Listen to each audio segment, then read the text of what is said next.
Hello friends, ನಾನು ರಾಜಲಕ್ಷ್ಮಿ ಯುಕ್ತ ಆಹಾರ ಯೂಟ್ಯೂಬ್ ಚಾನಲ್ಗೆ ನಿಮಗೆ ಸ್ವಾಗತ. ಮೇಲ್ಭಾಗದಲ್ಲಿ ಗರಿಗರಿಯಾಗಿದ್ದು ಒಳಗಡೆ ತುಂಬಾ ಮೃದುವಾಗಿರುವ ಬಹಳ ರುಚಿಕರವಾದ ಮದ್ದೂರೊಡೆ ಇಂದಿನ ರೆಸಿಪಿ. ಈ ಮಳೆಗಾಲದಲ್ಲಿ ಬಿಸಿ ಬಿಸಿಯಾಗಿ ಏನಾದರೂ ತಿನ್ನಬೇಕು ಅಂತ ಅನಿಸಿದಾಗ ಮದ್ದೂರೊಡೆ ತುಂಬಾ ಚೆನ್ನಾಗಿರುತ್ತೆ. ಮಾಡೋದಕ್ಕೂ ತುಂಬ ಸುಲಭ. ಮಾಡಿದ ಮರುದಿನ ಕೂಡ ಇದನ್ನು ಇಟ್ಕೊಂಡು ತಿನ್ಬೋದು. ಇದಕ್ಕೆ ಬೇಕಾಗುವಂಥ ಪದಾರ್ಥಗಳು ಕೂಡ ತುಂಬಾ ಕಡಿಮೆ ಅಂತ ಹೇಳ್ಬೋದು. ಈರುಳ್ಳಿ ಮತ್ತು ಕರಿಬೇವಿನ ಸೊಪ್ಪಿನ ಪರಿಮಳವಿರುವ ಈ ಮದ್ದೂರೊಡೆ ಸ್ವಲ್ಪ ಡಿಫ್ರೆಂಟಾದ ಸ್ನ್ಯಾಕ್ಸ್ ಅಂತಲೇ ಹೇಳ್ಬೋದು. ಬನ್ನಿ ಮದ್ದೂರೊಡೆ ಮಾಡೋದಕ್ಕೆ ಶುರು ಮಾಡೋಣ. ಮೊದಲು ಒಂದು ಫ್ರೈಯಿಂಗ್ ಪ್ಯಾನನ್ನು ಸ್ಟವ್ ಮೇಲೆ ಇಟ್ಬಿಟ್ಟು ಮೀಡಿಯಮ್ ಸೈಜ್ ಲೋಟದಲ್ಲಿ 1 ಲೋಟ ಅಕ್ಕಿ ಹಿಟ್ಟನ್ನು ಹಾಕ್ಕೊಳ್ತಾ ಇದ್ದೀನಿ. ನಂತರ ಸ್ಟವ್ ಫ್ಲೇಮನ್ನು ಪೂರ್ತಿ ಕಡಿಮೆ ಮಾಡ್ಕೊಳ್ಬೇಕು.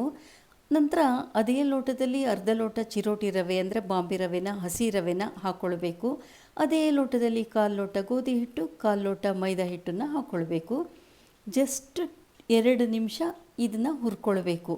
ಹುರ್ಕೊಳ್ಳೋದು ಅನ್ನೋದಕ್ಕಿಂತ ಜಸ್ಟ್ 2 ನಿಮಿಷ ಇದನ್ನು ಬೆಚ್ಚಗಾಗೋಷ್ಟು ಮಾತ್ರ ಹುರ್ಕೊಳ್ಬೇಕು ಅಷ್ಟೇ. ಇದಕ್ಕೆ ಎಣ್ಣೆ ತುಪ್ಪ ಏನು ಹಾಕ್ಕೊಳ್ಳೋದೇನು ಬೇಡ. ಇದನ್ನು 2 ನಿಮಿಷ ಆದಮೇಲೆ ಸ್ಟವನ್ನು ಆಫ್ ಮಾಡಿಬಿಟ್ಟು ಇದನ್ನು ಬೇರೆ ಒಂದು ಬೌಲ್ಗೋ ಬೇಸಿನ್ಗೋ ಹೀಗೆ ಹಾಕಿಡಬೇಕು.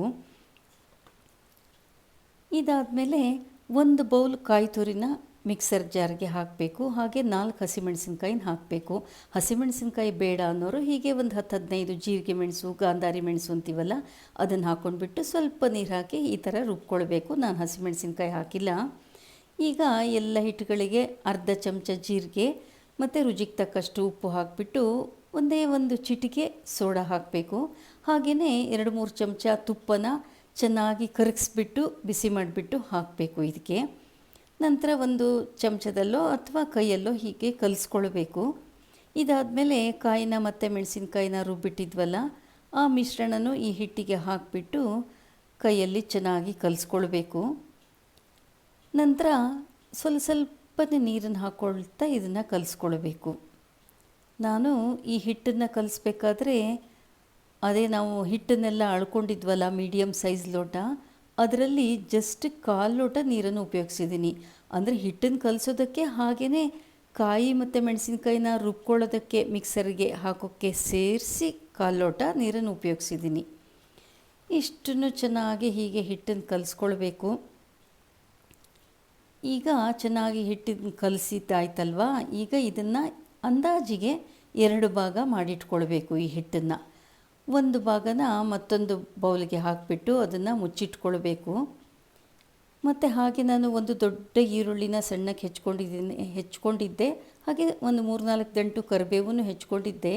ಈ ಒಂದು ಪಾರ್ಟನ್ನು ಆಚೆಗೆ ತೆಗೆದಿಡೋಣ. ಈರುಳ್ಳಿ ಹೆಚ್ಕೊಂಡಿದ್ನಲ್ವ, ಅದರಲ್ಲೂ ಅರ್ಧ ಭಾಗ ಮಾತ್ರ ಈ ಒಂದು ಪಾರ್ಟಿಗೆ, ಒಂದು ಭಾಗಕ್ಕೆ ಹಿಟ್ಟಿಗೆ ಹಾಕಬೇಕು. ಹಾಗೆಯೇ ಕರಿಬೇವಿನ ಸೊಪ್ಪನ್ನು, ಹೆಚ್ಚಿದಂಥ ಕರಿಬೇವಿನ ಸೊಪ್ಪನ್ನು ಅರ್ಧ ಭಾಗ ಮಾತ್ರ ಈ ಹಿಟ್ಟಿಗೆ ಹಾಕ್ಕೊಳ್ಬೇಕು. ಅಂದರೆ ಒಂದು ಭಾಗದ ಹಿಟ್ಟಿಗೆ ಹಾಕಿ ಮತ್ತೊಮ್ಮೆ ಹೀಗೆ ಎಲ್ಲ ಮಿಕ್ಸ್ ಮಾಡೋ ಅಷ್ಟು ಹಾಗೆ ಕಲಿಸ್ಬಿಟ್ಟು ಒಂದು ಸಣ್ಣ ಲಿಂಬೆಹಣ್ಣಿನ ಗಾತ್ರದಷ್ಟು ಉಂಡೆ ಮಾಡ್ಕೊಳ್ಬೇಕು. ಒಂದು 7-8 ಉಂಡೆ ಆಗುತ್ತೆ. ಇಷ್ಟರಲ್ಲಿ ಪೂರ್ತಿ ಹಿಟ್ಟಿಗೆ ಈರುಳ್ಳಿ ಹಾಕಿದರೆ ಅದ್ರದ್ದು ನೀರಿನ ಅಂಶ ಬಿಟ್ಕೊಂಡು ಹಿಟ್ಟು ನೀರಾಗಿಬಿಡತ್ತೆ ಅಂತ ಈ ಥರ 2 ಭಾಗ ಮಾಡಿಟ್ಕೊಂಡಿರೋದು.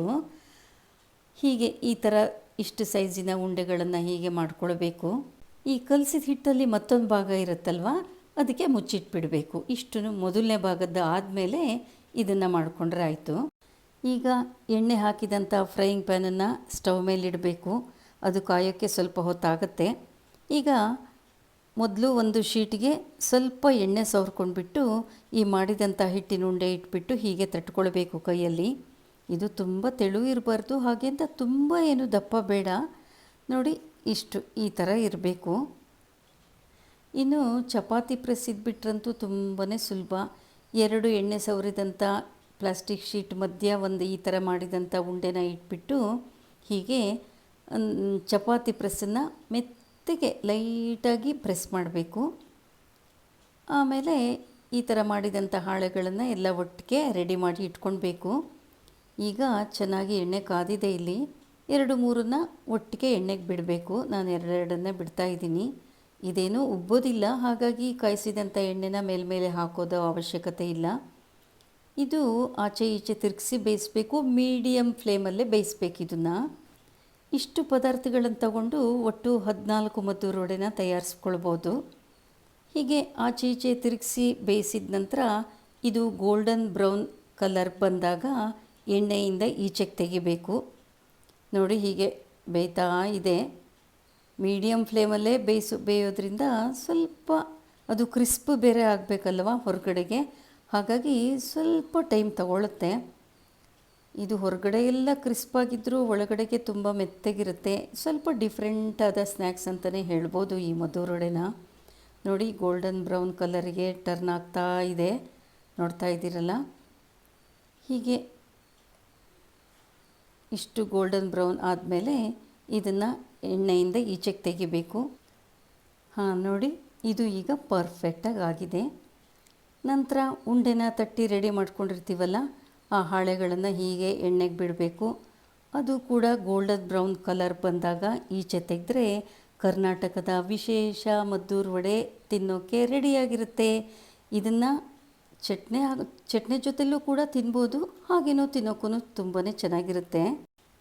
ಹೀಗೆ ಇಷ್ಟು ಮಾಡಿದ ಮೇಲೆ ಮತ್ತೊಂದು ಭಾಗದ ಹಿಟ್ಟು ಹೀಗೆ ಇರುತ್ತಲ್ಲ, ಅದಕ್ಕೂ ಮಿಕ್ಕಿದಂಥ ಈರುಳ್ಳಿ ಮತ್ತು ಕರಿಬೇವಿನ ಸೊಪ್ಪು ಹಾಕಿಬಿಟ್ಟು ಚೆನ್ನಾಗಿ ಕಲಸಿ ಮತ್ತೆಲ್ಲ ಇದೇ ಥರನೇ ಮಾಡ್ಕೊಳ್ಬೇಕು.